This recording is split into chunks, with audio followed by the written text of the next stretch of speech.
Le Sukhoi Su-57 est un chasseur multirôle furtif de 5e génération conçu par la Russie pour remplacer les anciens Su-27. La conception, le projet, a débuté en 2002 sous le nom de code PAKFA, futur système aéronautique de l'aviation du front. Il intègre des technologies avancées comme la furtivité, les moteurs à poussée vectorielle et des radars AESA, Active Electronically Scanned Array, et est destiné à effectuer des missions de supériorité aérienne, d'attaque au sol et de guerre électronique. Il a effectué son premier vol en 2010 et a connu par le temps sous le nom de code Felon. Conçu pour être un avion de combat moderne avec des capacités avancées, son design et ses matériaux réduisent sa signature radar, le rendant difficile à détecter.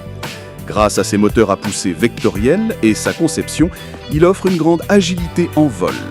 Il est conçu pour accomplir diverses missions, allant du combat aérien à l'attaque au sol.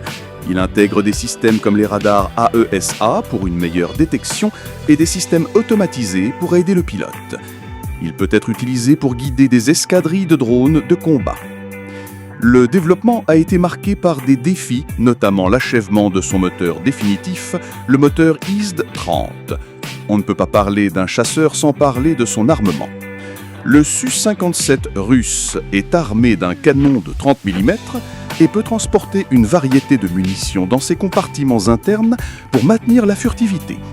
Son armement comprend des missiles air-air comme le R-77M, le R-74M2 et des missiles à longue portée comme le R-37M. Pour les frappes au sol, il peut emporter des missiles comme le KH-38M, des bombes guidées comme la KAB-250 et potentiellement des missiles hypersoniques comme le Kinjal Dagger. Canon 9A1 407-1K de 30 mm, un canon intégré, principal armement de défense et d'attaque rapproché de l'avion. Armement interne, soute. Le Su-57 dispose de compartiments internes pour conserver sa furtivité.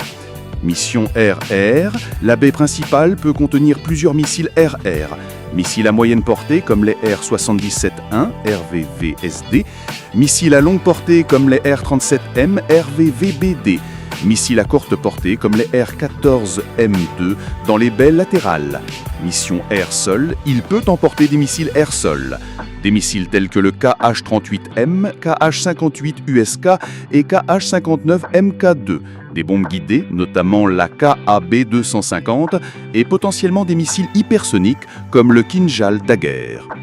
Il peut intégrer des drones. Pour la petite histoire, les moteurs à poussée vectorielle permettent d'orienter la poussée d'un moteur pour contrôler la trajectoire et la manœuvrabilité d'un engin, comme un avion ou une fusée, sans utiliser les surfaces de contrôle traditionnelles. Cette technologie améliore considérablement l'agilité de l'appareil et est utilisée par l'avion de chasse comme le Su-57, les avions de décollage vertical comme le Harrier et les lanceurs spatiaux. Au lieu de diriger le jet du moteur dans une seule direction fixe, le système dévie l'orientation des gaz d'échappement.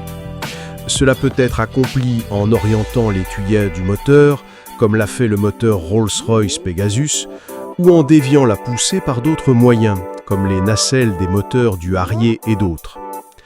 Pour une manœuvrabilité accrue en combat rapproché, permettant des virages plus serrés et des changements rapides de trajectoire, le système de poussée vectorielle est très pratique. L'appareil peut effectuer des manœuvres extrêmes que les surfaces de contrôle classiques ne permettent pas.